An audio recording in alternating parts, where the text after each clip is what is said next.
Knowledge is something that the mind can obtain through much effort. Wisdom is essentially a power of the spirit, and it can arise only with the spiritual consciousness. Please continue watching to find out more wisdom from the mother, vegetarian. Vegan, dancing through life with joy and freedom.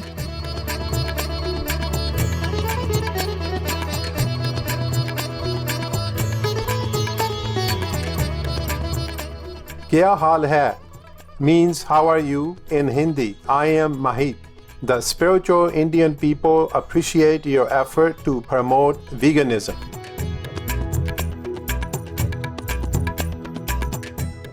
May God bless your noble endeavors.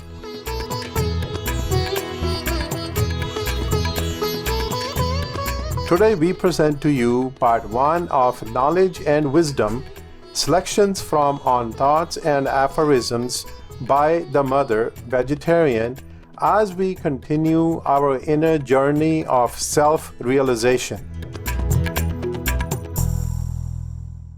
Mirra Alfassa, who became known as the Mother or SriMa, was born in 1878 in Paris, France. Although she showed great artistic, musical, and writing talent at an early age, her real interest was the spiritual side of life. Based on her inner experience and guidance by a saint she later recognized as Sri Aurobindo, she traveled to India in 1914, where she met him for the first time. As soon as I saw Sri Aurobindo, I recognized in him the well-known being whom I used to call Krishna, and this is enough to explain why I am fully convinced that my place and my work are near him in India.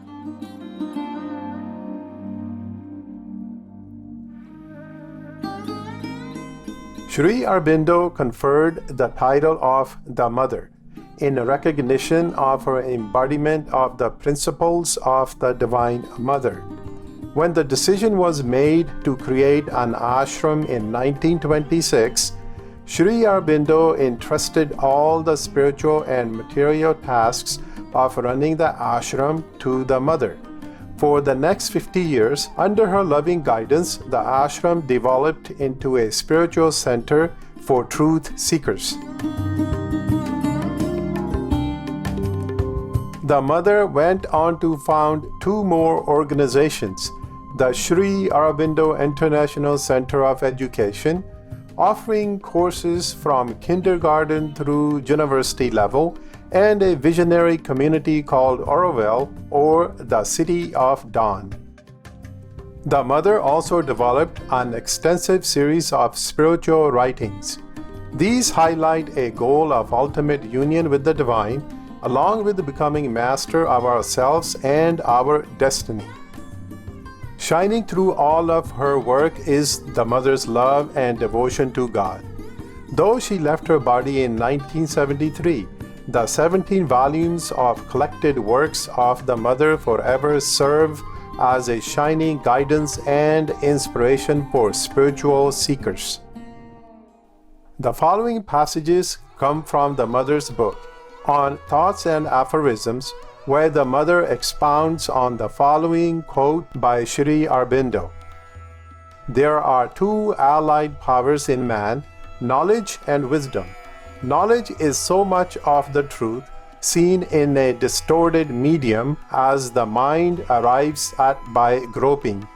Wisdom, what the eye of divine vision sees in the spirit. Someone has asked me, why are the powers allied? I suppose that we are so used to seeing all the elements in man quarreling among themselves that the idea of their being allied causes astonishment. But these quarrels are only apparent. All the powers which come from the higher regions are in fact necessarily allied. They are united, they have agreed to fight the ignorance. And Sri Aurobindo says clearly enough, for those who understand that one of these powers belongs to the mind and that the other belongs to the spirit. This is precisely the profound truth that Sri Aurobindo wants to reveal in his aphorism. If the mind tries to obtain the second power, it is unable to do so, since it is a power that belongs to the spirit and arises in the human being together with the spiritual consciousness.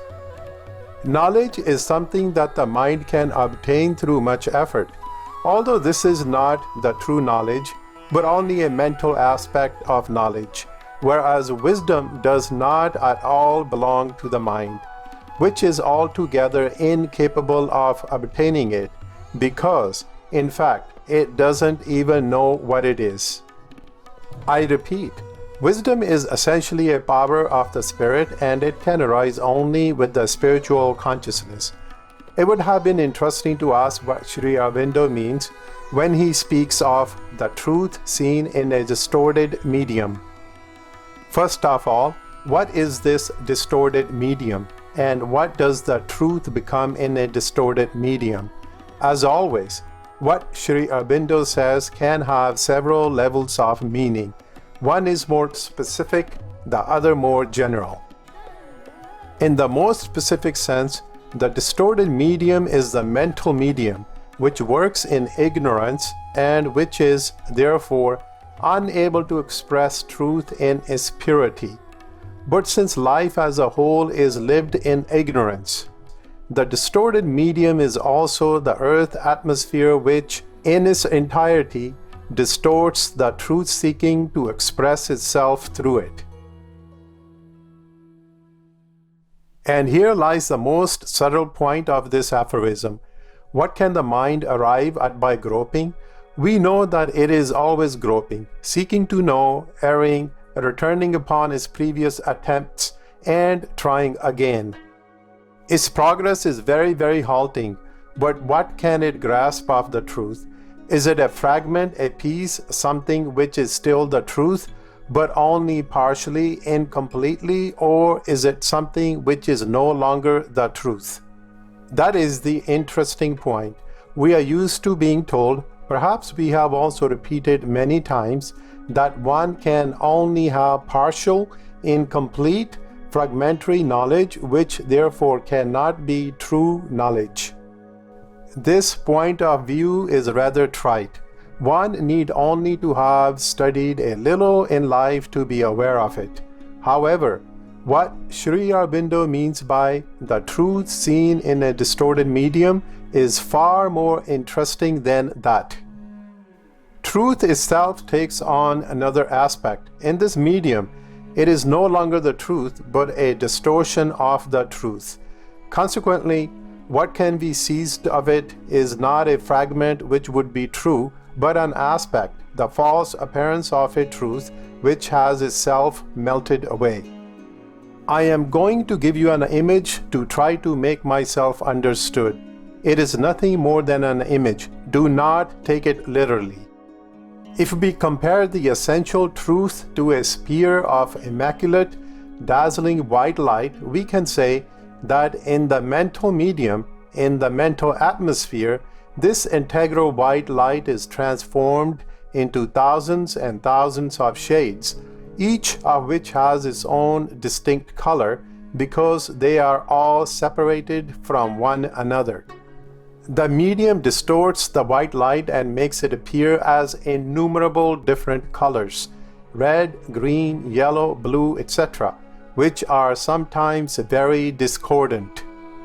And the mind seizes not a little fragment of the white light of the white sphere, but a larger or smaller number of little lights of various colors, with which it cannot even reconstitute the white light. Therefore, it cannot reach the truth. It does not possess fragments of truth, but a truth that is broken up. It is a state of decomposition. The truth is a whole, and everything is necessary. The distorted medium through which you see, the mental atmosphere, is unsuited for the manifestation or the expression or even the perception of all the elements, and one can say that the better part is lost. So it can no longer be called the truth. but rather something which in essence is true, and yet no longer so at all in the mental atmosphere. It is an ignorance. So to summarize, I shall say that knowledge as it can be grasped by the human mind is necessarily knowledge in ignorance. One could almost say an ignorant knowledge. Wisdom is the vision of truth in its essence and of its application in the manifestation.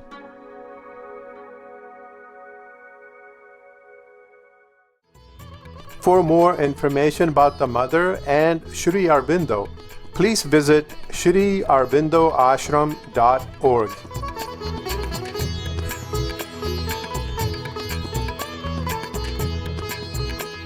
Today we present to you part 2 of Knowledge and Wisdom, selections from on Thoughts and Aphorisms by the Mother Vegetarian as we continue our inner journey of self-realization.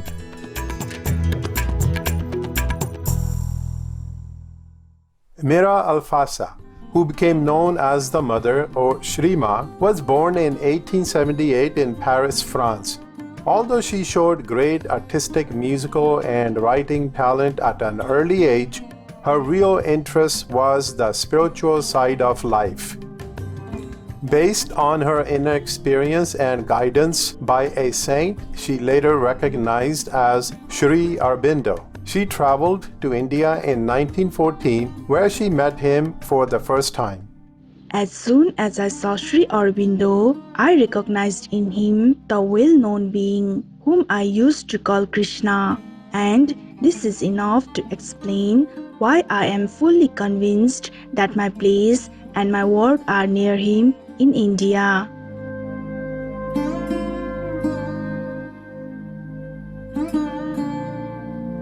Sri Aurobindo conferred the title of the Mother in recognition of her embodiment of the principles of the Divine Mother. When the decision was made to create an ashram in 1926, Sri Aurobindo entrusted all the spiritual and material tasks of running the ashram to the Mother. For the next 50 years, under her loving guidance, the ashram developed into a spiritual center for truth seekers. The Mother went on to found 2 more organizations, the Sri Aurobindo International Center of Education, offering courses from kindergarten through university level, and a visionary community called Auroville, or the City of Dawn. The Mother also developed an extensive series of spiritual writings. These highlight a goal of ultimate union with the Divine, along with becoming master of ourselves and our destiny. Shining through all of her work is the Mother's love and devotion to God. Though she left her body in 1973, the 17 volumes of collected works of the Mother forever serve as a shining guidance and inspiration for spiritual seekers.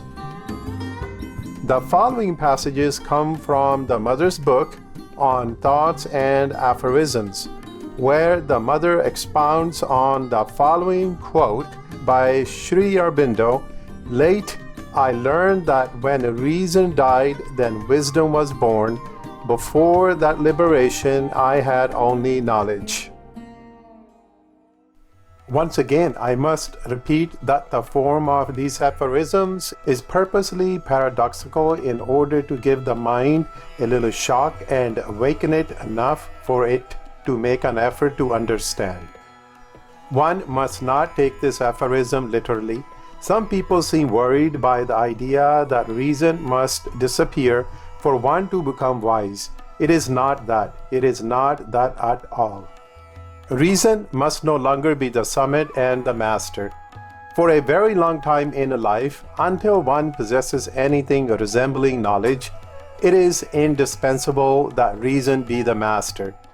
Otherwise, one is the plaything of one's impulses, one's fancies, one's more or less disordered emotional imaginings, and one is in danger of being very far removed not merely from wisdom, but even from the knowledge needed for conducting oneself acceptably.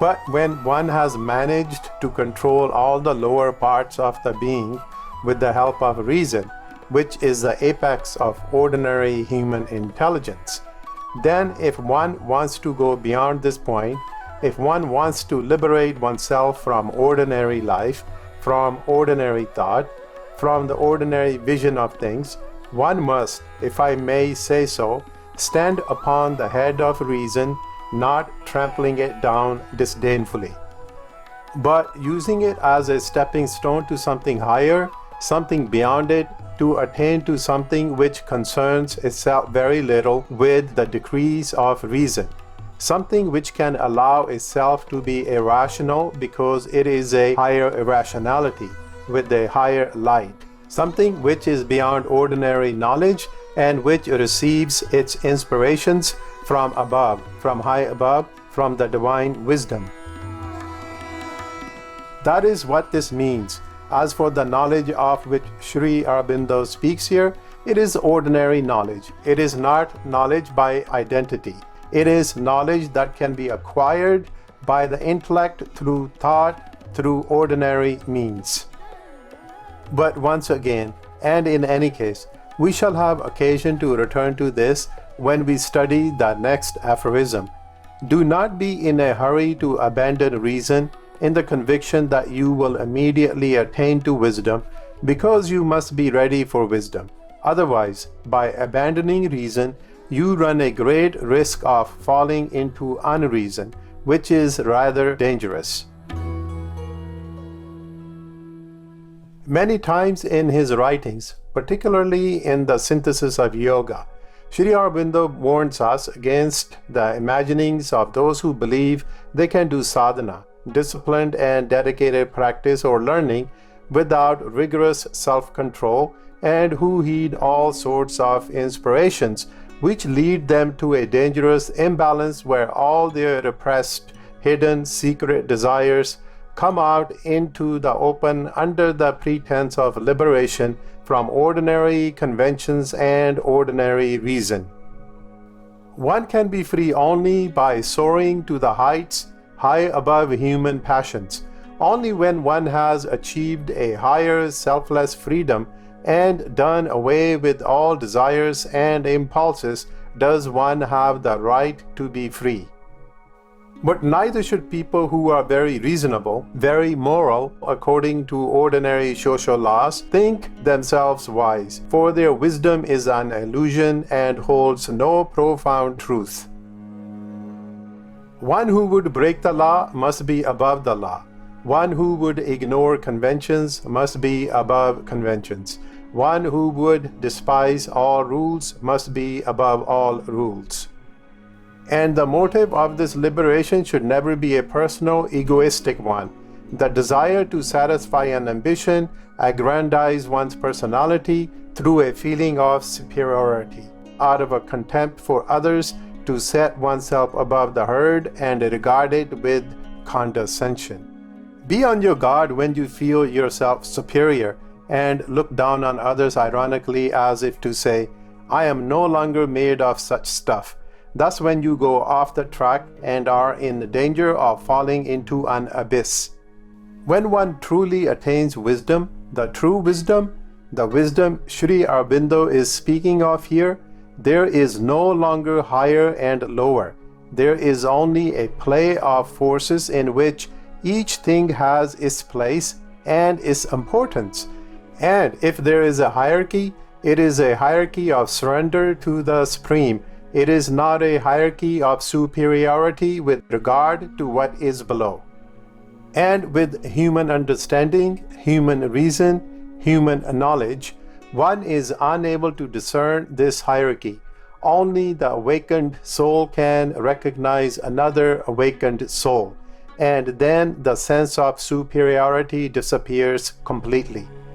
True wisdom comes only when the ego disappears, and the ego disappears only when you are ready to abandon yourself completely to the Supreme Lord without any personal motive and without any expectation of profit, when you do it because you cannot do otherwise. For more information about the Mother and Sri Aurobindo, please visit sriaurobindoashram.org. No to vegan? Because you don't care about anyone else except yourself.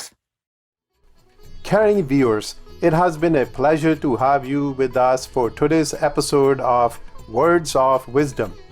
Coming up next is Cremona, the city of violin making, part 2 of 2, right after noteworthy news. May love and peace prevail among all beings in our harmonious understanding of the divine. Our programs offer many languages. Please visit suprememastertv.com/schedule and suprememastertv.com/WOW. Nos programmes offrent plusieurs langues. Veuillez visiter suprememastertv.com/schedule et suprememastertv.com/WOW. Nuestros programas ofrecen varios idiomas. Visiten suprememastertv.com/schedule y suprememastertv.com/WOW. รายการของเรามีให้หลายภาษาโปรดดู suprememastertv.com/schedule และ suprememastertv.com/WOW